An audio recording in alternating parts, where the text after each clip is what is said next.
Here is a New Balance 990 V6 that I was eyeing up. I bought the what was it? I think the white kind of violet purple colorway on sale, and those I really liked, but it looks like they didn't sort of sell out or just weren't really bought even at the sale price. I also like these ones, but I was just kind of not sort of eager to get them initially because I already have one pair, and so I kind of saw these ones on sale as well, which actually were cheaper than the other pair that I bought, the purple pair I bought. And I also really like this colorway. Again, it's just a neutral color. It's nothing special, but it just really works. It's kind of got the sort of almost sort of brown color here, and this sort of suede material feels really soft and nice to the touch. Here it's kind of sort of more sort of washed out on the back, but on this toe box here it just feels really nice. And I also like this kind of white leather panel on top here, and I'm just a fan of this particular shoe more so than some of the other 990 models. This one is one of the newest ones I have, and I actually like really the comfortability of it. It just feels very sort of neutral on foot and very easy to wear, and a lot of sort of space and room, so you're not fighting against a sneaker, so you can kind of wear this all day without experiencing any discomfort.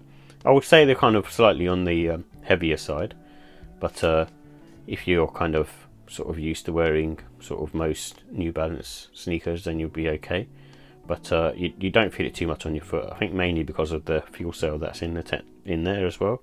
So the Fuelcell sort of really helps to kind of move your foot sort of a lot quicker, and I think it's pretty much the perfect sneaker for everyday walking.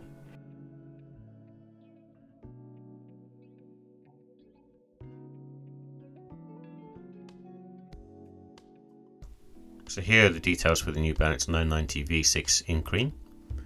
It's the colorway is Mindful Grey and Bone, and it has Fuelcell technology in there, so that's basically allows you to sort of move faster from your heel to toe, so it's very good when you're sort of walking or running. And it has an Encap dual density midsole, so it's basically for sort of cushioning and support really, so that's kind of what New Balance always sort of uses in their trainers.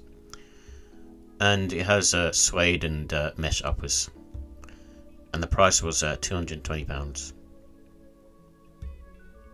In my opinion, I don't think it's a firm sole, it's more of a medium sole, but there isn't as much give to this particular trainer. It's just more supportive, it's just a very sort of neutral trainer to wear, and it has sort of good support around the arch as well, being a kind of pseudo lifestyle trainer slash runner.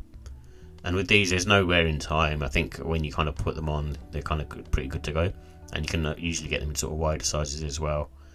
However, I would say, like, if you do get true to size, just bear in mind they do sort of loosen up after sort of 5 to 6 hours, so the trainer becomes looser in terms of the materials, so just be wary of that, and you can probably maybe even go down half size. And it has a really good traction in my opinion as well, so because it's kind of like a runner lifestyle shoe, it has that kind of traction on there, and it's actually really good, the pattern on there, and it feels really comfortable and stable. So in terms of the look and style, what attracted me to this trainer is I like kind of trainers with sort of neutral colorways because it's easier to match with different outfits. And in this one in particular, it just pops. It just looks really clean and really nice. And I think mainly sort of wearing these sort of spring summertime, I think wearing them sort of autumn winter, you're probably going to ruin them with sort of mud and kind of dirt on there, so which I wouldn't recommend. And these are kind of, I like kind of wearing casually because they've got that kind of sporty sort of look to them. You kind of wear them casually, and just basically keep it simple with white or sort of sail laces. It looks really nice. So in terms of the pros, the trainer is very lightweight. It's kind of deceiving really, because when you look at it, it looks chunky and sort of big, especially like the sole. However, it feels really lightweight on foot, and it's just one of those trainers because it's kind of got neutral comfort. There isn't kind of much give or much sort of bounce or kind of boost sort of technology or kind of gel technology or anything of that sort. But you can kind of wear this one all day. So if you're like, especially when you're on holiday or something like that and you're walking around a lot, this is kind of the trainer to have. And I feel it also has sort of great quality materials as well. That New Balance have done a really good job on that, and obviously the price reflects that as well, because you do pay a high premium for these. However, the cons are the cost. So the cost is, in my opinion, is way too high for this type of trainer. It's a really nice trainer, but I think that's kind of what lets it down. And yeah, I wouldn't really want to be paying sort of £220 for a pair of these.